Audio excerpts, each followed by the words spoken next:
If you clicked on this video, it is because there is something inside of you that seems to have died. A dream, a marriage, a friendship, a project, your faith, or perhaps your own will to keep going. You look back and see ruins. You look ahead and see no way out. And that is exactly why God sent this message to fall into your lap today. Because what seemed dead shall rise again. Not tomorrow, not in 10 years, now. In the coming weeks, you will see with your own eyes what you had already given up on expecting. And in this video, I will show you exactly why your situation looks like a tomb, what God is doing in silence while you cry, and the exact sign that will appear in your life in the next few days, signaling that the resurrection has already begun. Pay close attention, because there is something here you need to understand before it is too late. Let me tell you something that perhaps no one else has the courage to tell you. There is a huge difference between something dead and something asleep, and almost everyone confuses the two. When Jesus went to the house of that man, Jared, whose daughter had died, he looked at the crowd that was weeping and said a phrase that no one understood at the time: "The girl is not dead, she is sleeping." And everyone laughed at him, everyone, because to human eyes, that girl was cold, without a heartbeat, without breath. She was buried in the preparations for her own funeral. But Jesus saw another reality. He saw what God sees, and what God sees in your life today is different from what you are seeing. You are seeing a coffin. God is seeing a bed. You are seeing an end. God is seeing a pause. You are seeing a cemetery. God is seeing a garden. And here is the first point I need you to commit to memory. Not everything that has stopped showing signs is dead. Many things in your life have entered a state of spiritual hibernation. And hibernation is not death. It is the stage prior to an explosion of life. But as long as you do not understand this, you will continue to mourn things that God is trying to resurrect. And look, if you felt a tightness in your chest when I spoke about resurrecting, pay attention now, because this is no accident. You did not open this video out of curiosity. Something pushed you. Something inside of you has been screaming for a long time, and perhaps you have already realized that the same restlessness returns every night, the same weight returns in silence, and you have started to wonder why just now. I need to tell you with all seriousness, many people see, but few people understand. There is a call being made, and the majority ignores it. Perhaps God is positioning you as the turning point for your household, the one who will pull yours from the rubble, the one who will carry the family name to another spiritual level. That is why I have prepared a powerful digital book for you called How to Know If You Are Saved for Judgment Day. The link is in the description of this video and also pinned at the top of the comments. There are already thousands of people who have read it and said that peace has returned, sleep has returned, understanding has returned. Do not let this content pass by without clicking, because it may be taken down at any moment. Comment an amen down below to seal this word in your life. Now let me show you the symptom, because every resurrection begins when we identify the symptom. And the main symptom of a life that is about to come back to life, even if you do not know it yet, is this: a weariness that is not physical, a weariness of the soul. You sleep 8 hours and wake up broken. You take a vacation and come back worse. You pray and feel like your prayer hits the ceiling. You open the Bible and the words seem scrambled. If you are over 35 years old and are listening to me now, you have probably gone through this or are going through it. And look, this is not pure depression. This is not laziness. This is your spirit screaming that something big is about to happen, but the enemy is trying to convince you that it is all over. The second symptom is the isolation. You've started pulling away from people for no apparent reason. You let messages pile up in the family group chat. You make up excuses to avoid the barbecue. An old friend calls and you let it ring. It's not that you don't like them anymore. It's because your spirit is withdrawing for a process of transformation, just like a caterpillar entering a cocoon, just like a seed descending into the earth. Everything that is about to resurrect goes through a period of solitude that feels like death, but it is gestation. The third symptom is the repetition of losses. You lost your job, lost money, lost someone, lost your drive. You look at your life and it seems like there is only subtraction. A friend turned their back. A child talked back. The marriage went cold. The bills are overdue. and you start to wonder if God has forgotten your address. But what you don't know is that many of these losses were pruning, and pruning hurts just like death, but a plant that isn't pruned does not bear fruit. And here comes the fourth symptom, and this is the one that confuses people the most. It's the feeling that your faith has died. You pray and feel nothing. You go to church and don't feel moved. You listen to praise and don't cry like you used to. And you start blaming yourself. You start thinking you are cold, distant, bad. But I need to tell you, what you are calling dead faith is actually faith maturing. It is faith moving from feeling into conviction. It is the most dangerous phase, because that is where the devil manages to convince many people to give up. But if you hold on the other side, there is a rock-solid faith that no longer trembles. Observe carefully. A symptom is not the problem. A symptom is a warning that a process is underway, and the process that God is conducting in you is greater than your understanding.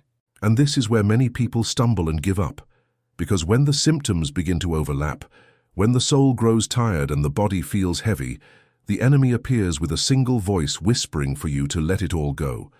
But God is calling you in another direction. That is why I have prepared a powerful digital book for you, How to Know If You Are Saved for Judgment Day. Link in the description and at the top of the comments. Don't leave it for later. Your family needs you to understand this today. Now that you understand the symptoms, let me show you the cause. Because the cause is what almost no one has the courage to touch. The cause of your situation looking dead is not what you did, nor is it what others did to you. The cause is spiritual, and it has 3 roots that I will explain to you now, and you will recognize them immediately when I speak, because every person over 35 who has gone through repeated losses carries at least one of these 3. The first root is the root of the forgotten promise.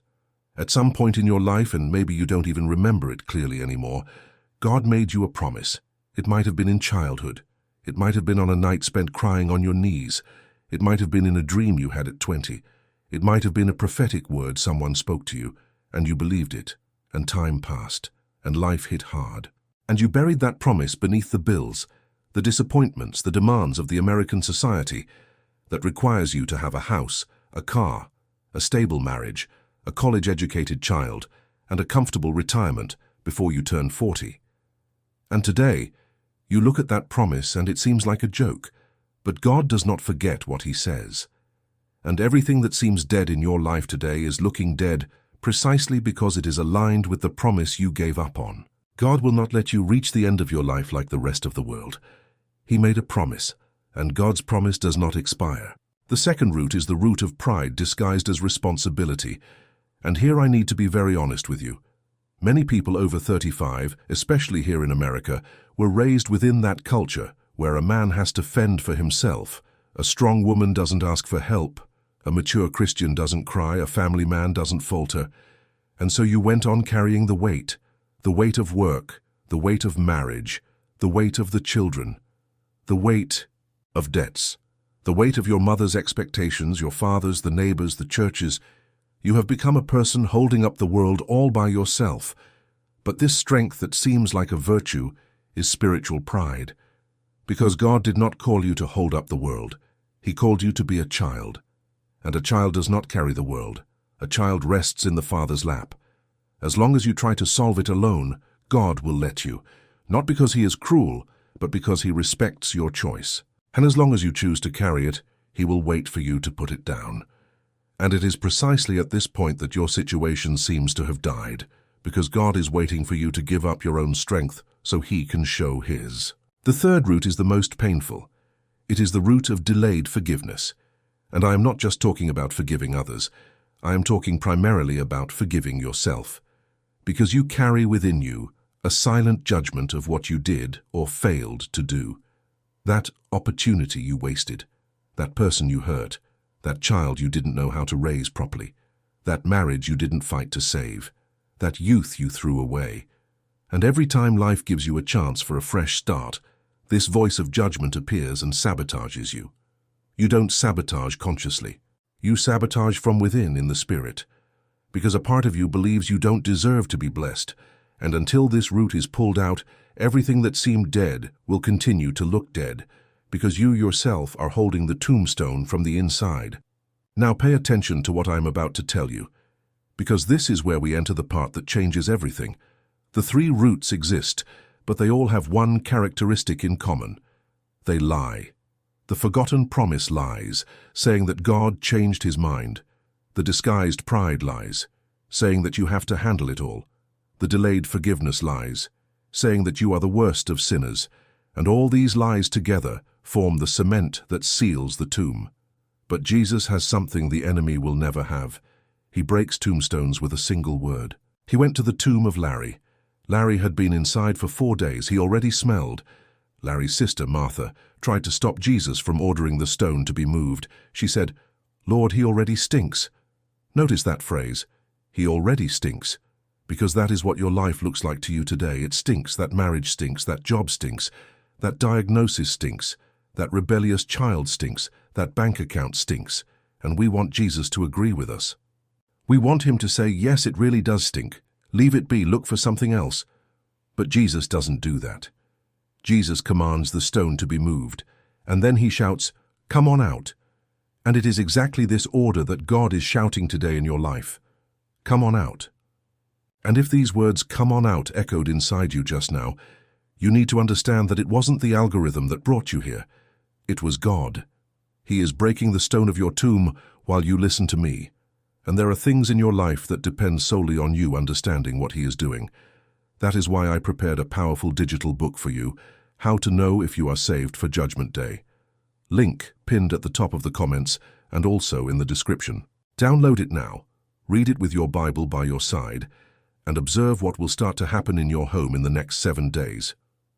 Don't put it off. While you delay, the enemy works. Act now. Let me tell you a true story from America. A man named Anthony, 47 years old, living in Springfield. Married for 22 years, 3 children. He had worked at a metal plant since he was 19. In 2019, he was laid off.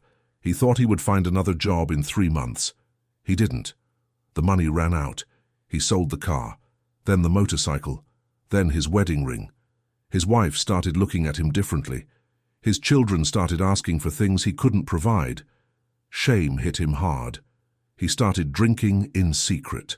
One afternoon, he sat in the bathroom, looked at the wall, and thought for the first time about giving up on life. He told me himself. Afterwards. That afternoon, the youngest son, aged 8, knocked on the bathroom door and said a simple sentence.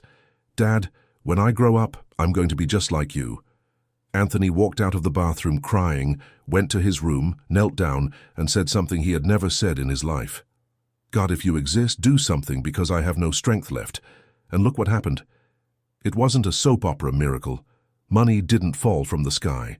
But 3 days later, an old colleague called offering Anthony the chance to start a small welding service at home, tools borrowed, the first client coming through a referral. Anthony started from zero at 47 years old. Today, 6 years later, he has a workshop, 3 employees. His eldest son is studying mechanical engineering. His marriage is solid, and he tells anyone who will listen, what seemed dead shall rise again. And look, Anthony's story is not unique. It's common, it's just that no one tells it, because America is full of people over 35 who have been through the grave and don't know how they got out. They just know they did. And when you talk to these people, they all say the same thing. There was a moment when I stopped trying on my own, and that was when God moved. Now pay attention to this detail, because that is where the secret lies. God doesn't resurrect anything while you are holding on. He resurrects when you let go. Just like the father of the prodigal son. That father didn't go running after his son when the boy asked for his inheritance and left. He let him go, he waited. He waited for the other's timing. And the son only returned because he hit rock bottom. If the father had gone to fetch him, the son never would have learned. Perhaps God is doing this with something in your life. You want him to fix it now. You want him to bring that person back now. You want him to resolve the debt now. But he is waiting for the right time. And the right time is always after your total surrender. Now let's get to the solution. Because it's no use for me to tell you about symptoms and causes if you leave this video without knowing what to do. There are 4 attitudes that resurrect what seems dead. And I'm going to tell you each one now, clearly, without beating around the bush. because you need to apply this week. The first attitude is verbal surrender. You need to speak out loud, alone in your room, in the bathroom, in the car, wherever. You need to say with your own mouth, God, I surrender. And name it. Name the marriage. Name the debt by the amount. Name the son by his name. Name the diagnosis by the word the doctor used. Name the emptiness you feel. Because as long as you don't verbalize it, you are holding on. And the Bible is clear in saying that life and death are in the power of the tongue. Your mouth is a key. It either locks or it opens, and a silent mouth with pain inside is a mouth that is locking the miracle. The second attitude is fasting. And here I am not talking about a radical 7-day fast without eating anything. I am talking about you fasting from something that has become an invisible addiction in your life. It could be social media. It could be TV shows. It could be complaining. It could be a specific type of conversation you have with yourself inside your head. Choose one thing, cut it out for a week. And the void that this thing leaves, you fill with prayer and the word. Fasting doesn't move God. Fasting moves you. It sharpens your spiritual sensitivity. It gives you back the ability to hear. And when you start to hear, you start to act right, and when you act right, the dead rise. The third attitude is the anticipated testimony. This is powerful and almost no one teaches it. You need to start speaking about your victory before it arrives. This is not toxic positivity. This is biblical faith. Abraham was called the father of nations when he didn't even have one son yet. God changed his name before the miracle, and so Abraham had to introduce himself like this. I am Abraham, father of nations. And every time he spoke, he was prophesying. You need to start introducing yourself as someone who has already won, not in an arrogant way, in the way prophetic. Speak with God, speak with yourself in the mirror. Write it down in a notebook. God, thank you for restoring my marriage. God, thank you for bringing my son back. God, thank you for opening the door I have been waiting for. You give thanks beforehand. And then the spiritual atmosphere begins to adjust to meet that which your mouth declares. The fourth attitude, and I need you to memorize this, is the attitude of movement. God does not bless those who are standing still. He blesses those who are in motion in the right direction. If you are waiting for a job, get moving.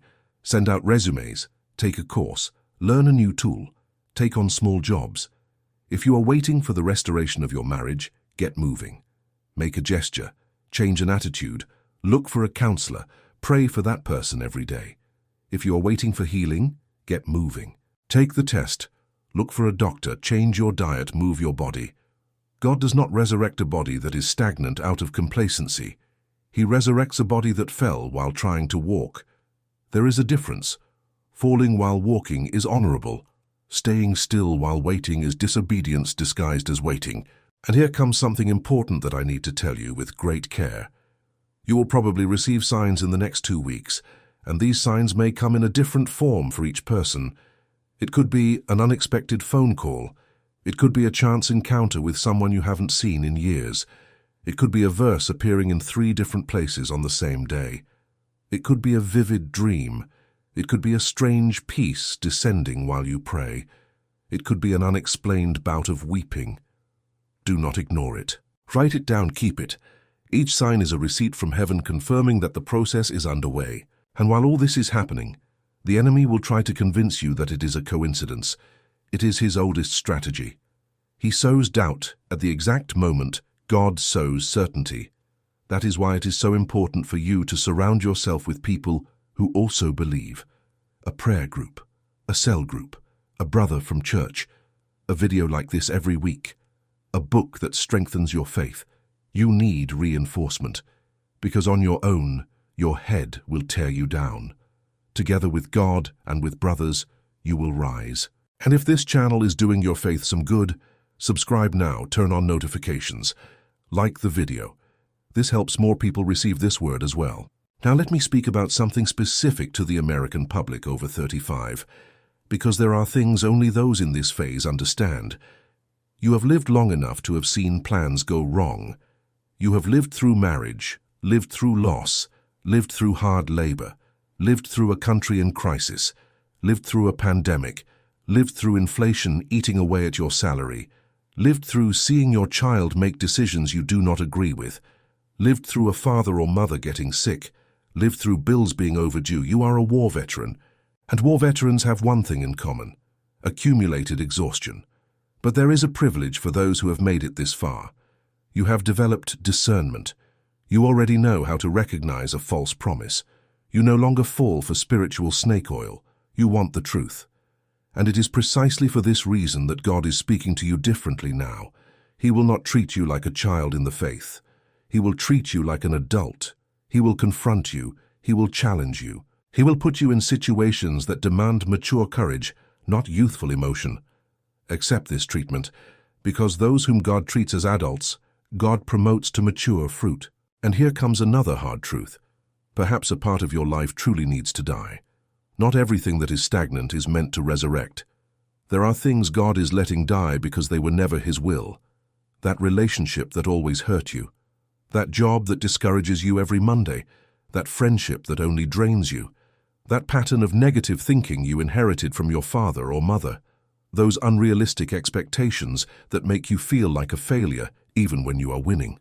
All of this God is letting die in order to resurrect you as something else. Do not get confused. Not everything that God lets die, what seemed dead, shall rise again. God will resurrect.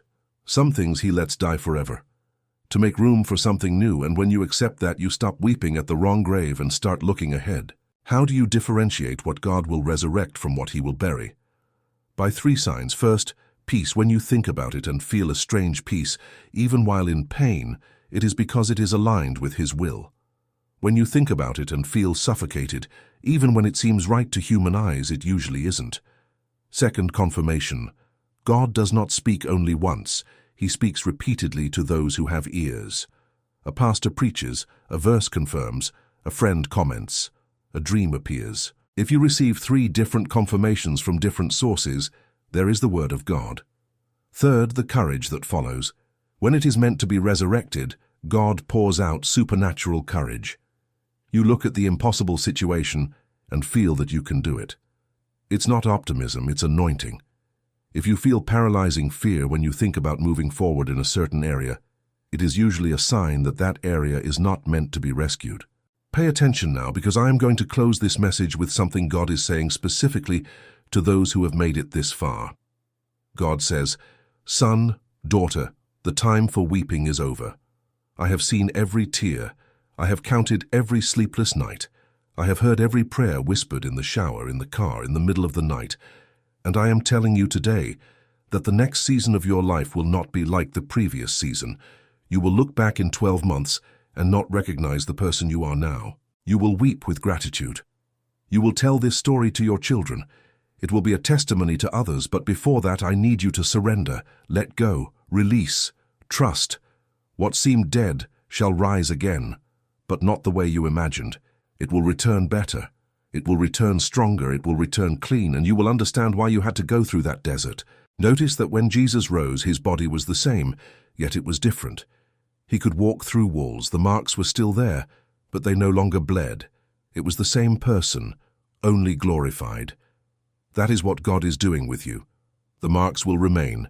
You will not erase your history, but the pain of the story will stop bleeding, and you will be able to show your scars to help others, not weeping with heartache, but only weeping with gratitude. There is a passage in the book of Ezekiel that matches exactly the moment you are living. Ezekiel was taken by God to a valley full of bones, dry bones, scattered, a giant valley, from horizon to horizon, only dry bones. And God asked Ezekiel, "Do you believe these bones can live?" Notice the question. God doesn't ask to know, He already knows. He asks the prophet to take a stand, and Ezekiel gave a smart answer. He said, "Lord, you know." In other words, he neither affirmed nor denied. He passed the ball to God. And then God commanded him to prophesy, to speak, to declare, to order the bones to hear the word of the Lord. And Ezekiel obeyed. He began to speak, and as he spoke, the bones began to join together, bone to bone, tendon to tendon, flesh covering them. And in the end, a giant army stood on its feet. Do you understand what God is asking of you? He wants you to prophesy. He wants you to speak about your life like someone who has already seen God act. He wants you to call for life where everything is dry. He wants you to order the dry bones of your finances, your marriage, your dreams, your faith. Live, rise up, join together, become an army. Because God created everything with a word. And since you were made in His image, your word also has power. Not to the same extent, but it has it. And when your word aligns with His word, fire rains down, power falls, and the landscape changes. So this week your exercise is this. Every day upon waking, before looking at your phone, before anything else, you sit on the edge of the bed and speak in a low voice. I believe in the resurrection of what seems dead in my life. Repeat. 3 times. No need for drama, no need for emotion. It only requires obedience. And as you repeat it, something in the invisible realm begins to shift. And in a few days, you will begin to see in the visible the effect of what was moved in the invisible. And I need to ask you a question before I finish. A simple question, but one that usually hurts. When was the last time you gave thanks for being alive? I am not asking if you thanked Him for a specific blessing. I am asking if you thanked Him for breathing. Because there are people who dreamed of the day you are currently complaining about. There are people who died yesterday, hoping to have the morning you are having today. And as long as you do not develop this basic gratitude for life itself, even with everything going wrong, you cannot resurrect anything. Because resurrection begins with gratitude for the breath, that breath that God gave to the clay to form Adam. This same breath is inside you right now. You are made of clay, but you carry divine breath. And while there is breath, there is life. And while there is life, there is possibility. Perhaps you entered this video today with a heavy heart. Perhaps you argued with someone before clicking. Perhaps you opened it out of habit, expecting nothing. Perhaps you opened it to be distracted. It does not matter how it began. It matters how it ends. And this video is ending with God speaking to you. It is not the narrator. It is not the pastor. It is not the video. It is God using these means to reach you because you are important to Him. You are a beloved son. You are a beloved daughter. You are not a number. You are not a statistic. You are a unique story in the heart of God. And He knows every detail of what seems dead in your life. He knows its name. He knows its value. He knows the exact pain it causes you. And He is working, even if you do not see it. And I cannot end this video without telling you with full firmness, this message did not fall into your life by chance. God chose this moment. He separated you from this crowd today. While millions are sleeping spiritually, you are here, listening, feeling, responding. This is a responsibility. You can close this video and return to your usual life, or you can take the next step. That is why I prepared a powerful digital book for you, How to Know If You Are Saved for Judgment Day. It will accompany you in this new season. It will give you clarity about where you are and where God is taking you. The link is in the description of this video and also pinned at the top of the comments. Download it today, before the distractions of life make you forget. Thousands of brothers have already witnessed real change after reading it. Do not let this calling pass by. And if you received this word, comment below, I believe, to seal it. God sees, God records, and God responds. What seemed dead in your life shall rise again, and you will be a witness to the glory of God in your own story.